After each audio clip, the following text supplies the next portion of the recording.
It's Global News and Zuma Nigeria.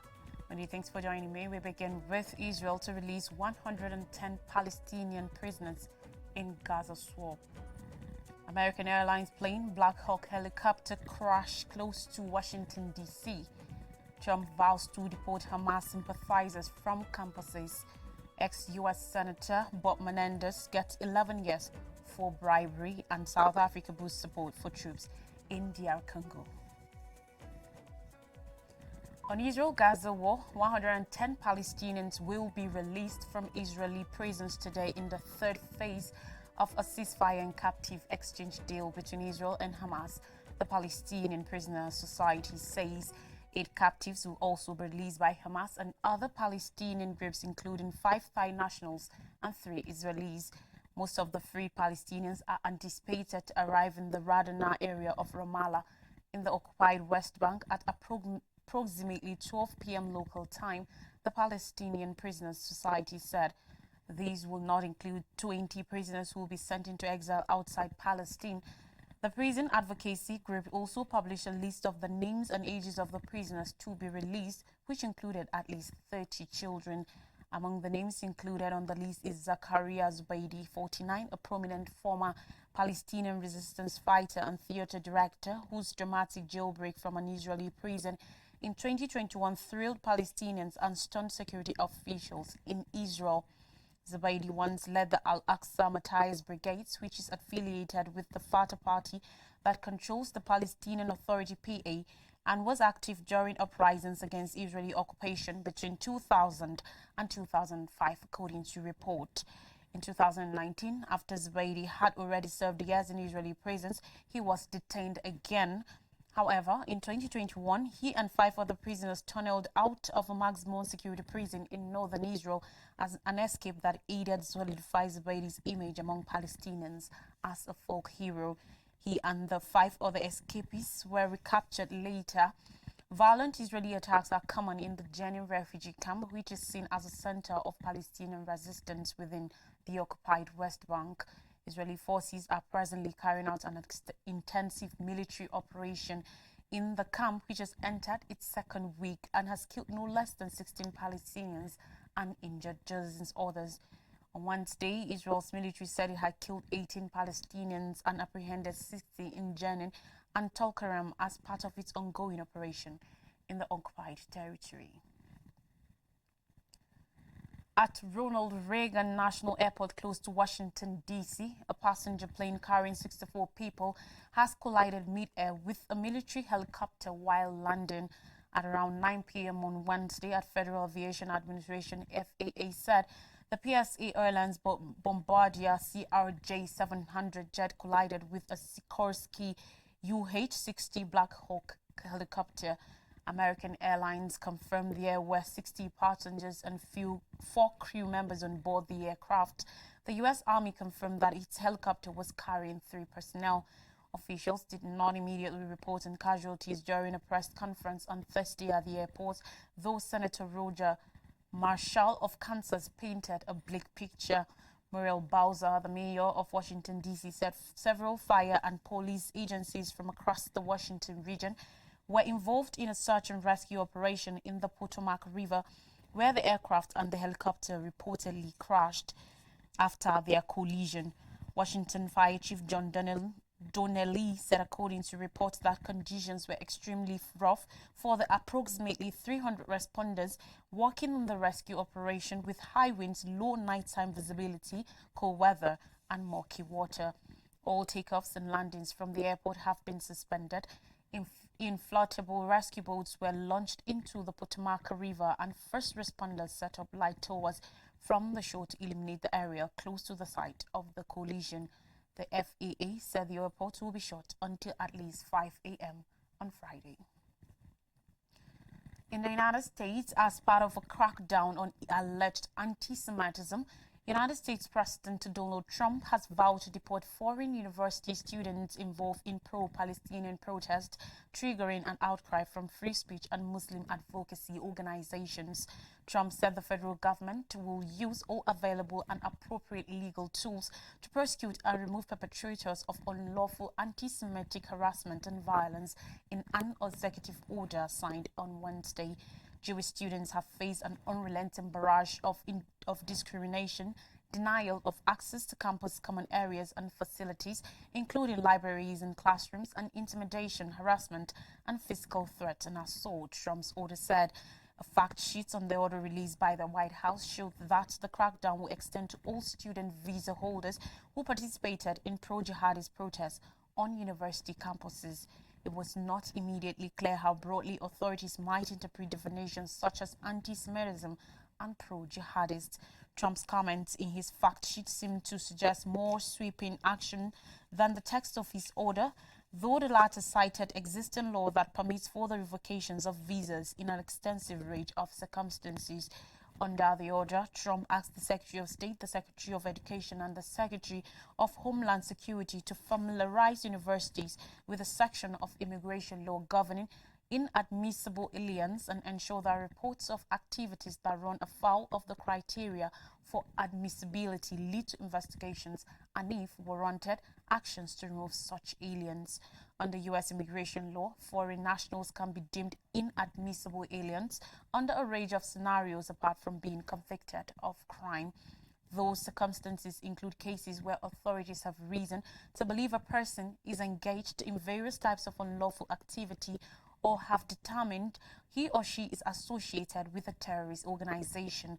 FIRE, an advocacy group dedicated to protecting free speech, said the revocation of student visas should not be used to punish and filter out ideas disfavored by the federal government. Pro-Palestinian protests erupted at dozens of U.S. university campuses last spring as Israel waged war on Gaza. The demonstrations, which spread to top universities including Harvard, Yale, and Columbia, triggered heated debates and recriminations over alleged anti-Semitism in higher education. Talking judicial matters, a former United States Senator representing New Jersey, Robert Menendez, has been given an 11-year prison sentence for bribery schemes that included receiving gold bars in exchange for favors on behalf of Egypt. In sorrowful testimony on Wednesday, Menendez told a Manhattan federal court that he had lost everything he loved as a result of the corruption charges, except for the support of his wife. He was once a powerful figure in U.S. politics, chairing the Senate Foreign Relations Committee. He also gathered a reputation as an outspoken supporter of hawkish foreign policies. For example, he broke with Democratic ranks to oppose the 2015 deal that will limit Iran's nuclear program in exchange for sanctions relief.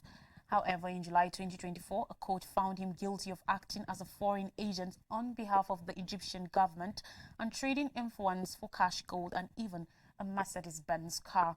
U.S. District Judge Sidney Steen said at Wednesday's sentencing hearing, "You are successful, powerful. You stood at the apex of our political system."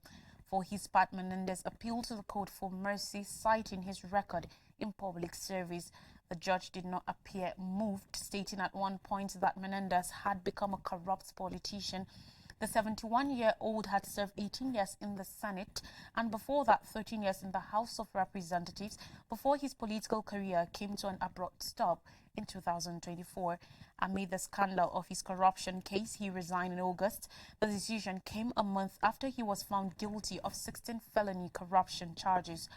Earlier on Wednesday, Menendez's two co-defendants, New Jersey businessman Fred Davis and Wael Hannah, were sentenced respectively to 7 and more than 8 years in prison. A corruption trial for Menendez's wife Nadine is planned to commence on March 18th. In Africa, South Africa says it's working to back its forces stationed in the Democratic Republic of Congo, DRC. No fewer than 13 of its soldiers have been killed in the conflict pitting Rwanda-backed M23 rebels against the Congolese army and its allies. South Africa's National Defence Force spokesperson Sifiwe Dlamini said the M23 had been taking villages and towns over the past month or so, and we know that until they got to a place called Sake, where our operational base is located. 10 of the soldiers were killed when responding to the attack, while the others died during clashes between M23 rebels and Congolese forces on Monday when some mortars fell on their base, according to him. He said the government was also working on repatriating the bodies of the fallen soldiers, a process that is anticipated to take longer than usual because of the volatile situation in Goma. Dlamini said it is not yet clear whether more troops will be sent to the region as reinforcement.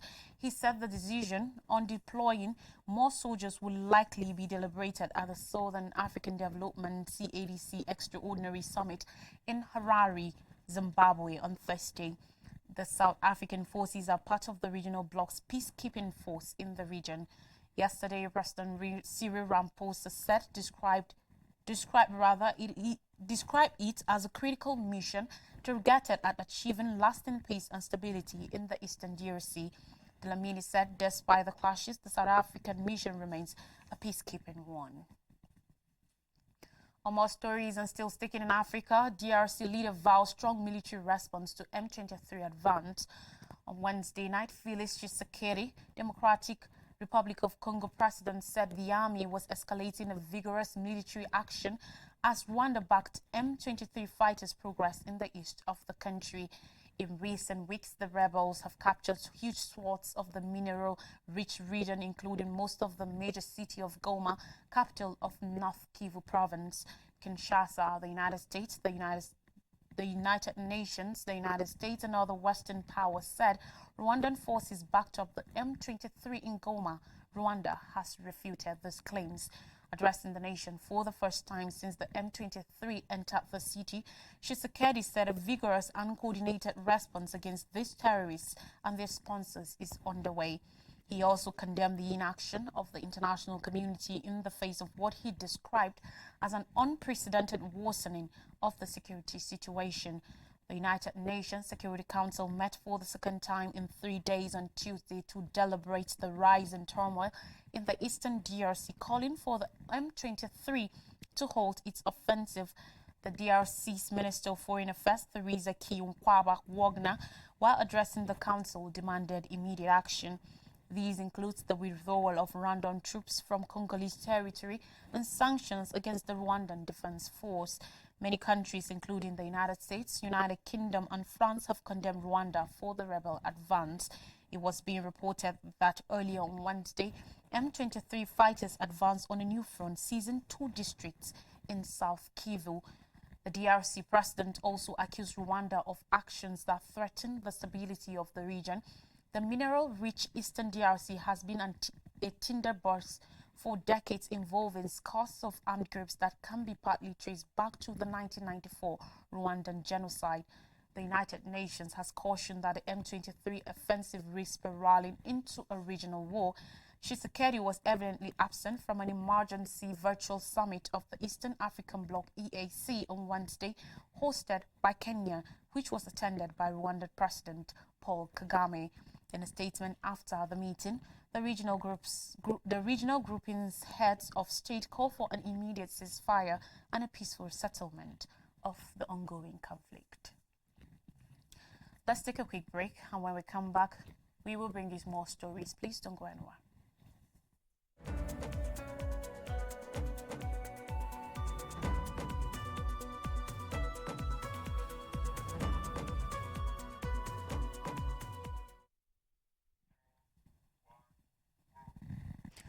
Welcome back, and many thanks for staying with us. We continue the stories with stories from Nigeria, and we begin with NLC calls for nationwide protests against 50% telecom hike. The Nigeria Labour Congress NLC has asked its divisions and affiliates to mobilize members for a nationwide protest rally on Tuesday, February 4th, 2025, to demand reversal of the 50% spike in telecommunications tariffs by the Nigerian Communications Commission, NCC. It said should the government and NCC fail to hear the cry of the workers, it will escalate actions, including the possibility of a nationwide boycott of telecommunication services and further mass actions which may involve national withdrawal of our service to resist policies that worsen poverty and inequality. In a communique issued at the end of the meeting of its National Administration Council, NAC, NLC demanded a quick halt of the 50% tariff increase. It called on the federal government, the Nigeria Communication Commission (NCC), and the National Assembly to engage in meaningful dialogue with critical stakeholders to review the proposed tariff adjustment within the context of the economic realities facing Nigerians. The communique signed by the NLC President Joe Ajaero read, and I quote, NAC in session totally rejected the 50% telecom tariff hike, which it considers as too harsh for citizens. It therefore strongly condemns the Nigeria Communications Commission's decision to approve the increase in telecommunications tariffs. NLC said that all its affiliates and state councils have been directed to begin full mobilization in preparation for the February 4th, 2025 nationwide protest rally. It also urged willing civil society allies to join in mobilizing for the nationwide protest. The Labour Movement further urged all Nigerian workers, the informal sector and the general public to stand in solidarity against what it described as unjust policy of the government. On politics, turmoil as Anyanwu Ude Okoye clash at PDP board meeting. The clash for the office of the National Secretary of the People's Democratic Party (PDP) intensified as the two contenders, Senator Samuel Anyanwu and Sunday Ude Okoye, quarreled at the party's Board of Trustees (BOT) meeting at the Wadata Plaza National Secretariat in Abuja on Wednesday. Ude Okoye had moved into the venue of the meeting before the arrival of Anyanwu, an acting national chairman of the party, Ambassador Ilia Damagun. But following Anyanwu's arrival, Ude Okoye was forced out of the board meeting by pro-Anyanwu elements. The PDP National Secretary position has been a contentious issue since Anyanwu left the seat to contest the Imo State governorship position, which he lost. The Southeast Caucus of the party endorsed Ude Okoye to replace him in his absence. After losing the election, efforts to reclaim his seat as the secretary has thrown the party into further turmoil. On December 20th, 2024, an appeal court sitting in Enugu had upheld an earlier decision of a high court removing Senator Anyanwu as the PDP National Secretary and reaffirming Ude Okoye as the authentic secretary. However, Anyanwu has filed for a stay of execution and appeal at the Supreme Court. And finally on the news, Chad Basin chiefs launch new anti-terrorism initiative to tackle terrorist activities and other challenges in the Lake Chad Basin. Traditional rulers from Nigeria, Chad, Cameroon and Niger have taken a step towards restoring lasting peace in the region. The traditional rulers in the four countries have met in Maiduguri, the Borno state capital, and resolved to partner with various governments in the region to address some of the challenges faced by the populace, which include insurgency, communal conflicts, and the effects of climate change. However, as governors and other stakeholders commit to fighting the challenges in the Lake Chad region, President Bola Ahmed Tinubu has identified poverty and inequality as stoking the insurgency. On Wednesday, Tinubu stated this when he declared open the 5th meeting of the Lake Chad Basin Governors Forum in Maiduguri, the Borno state capital. According to him, the chain of events that has interrupted the region's stability in the past 15 years demands that power must be wielded responsibly to guarantee the safety and prosperity of the people.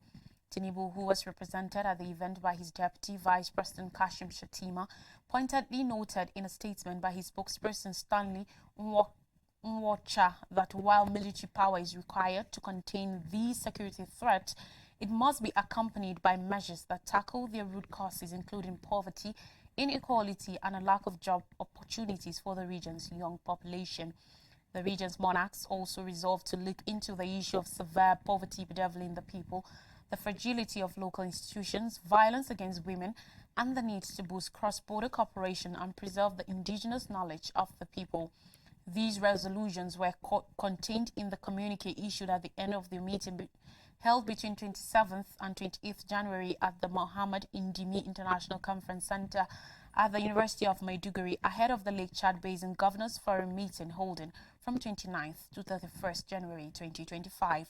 The communique with the theme Fostering Sustainable Peace Through Traditional Rulers in the Lake Chad Basin was signed by the chairman of the committee, His Royal Highness the Emir of Fika, Dr. Muhammad Ibn Abali Muhammad Idrisa, who is also the chairman of the Yobe State Council of Traditional Rulers. The members are His Majesty the Sultan of N'Djamena, Chad, and His Majesty the Sultan of Kusari, Cameroon. The traditional rulers in the communique resolved to be committed to their role as guardians of traditions, peace and social cohesion within the various communities. A recap of major stories says Israel to release 110 Palestinian prisoners in Gaza swamp. American Airlines plane Black Hawk helicopter crash close to Washington, D.C. Trump vows to report Hamas sympathizers from campuses. Ex-U.S. Senator Bob Menendez gets 11 years for bribery. And South Africa boosts support for troops in DR Congo. And that's all on the news. Thanks for watching. See you next time.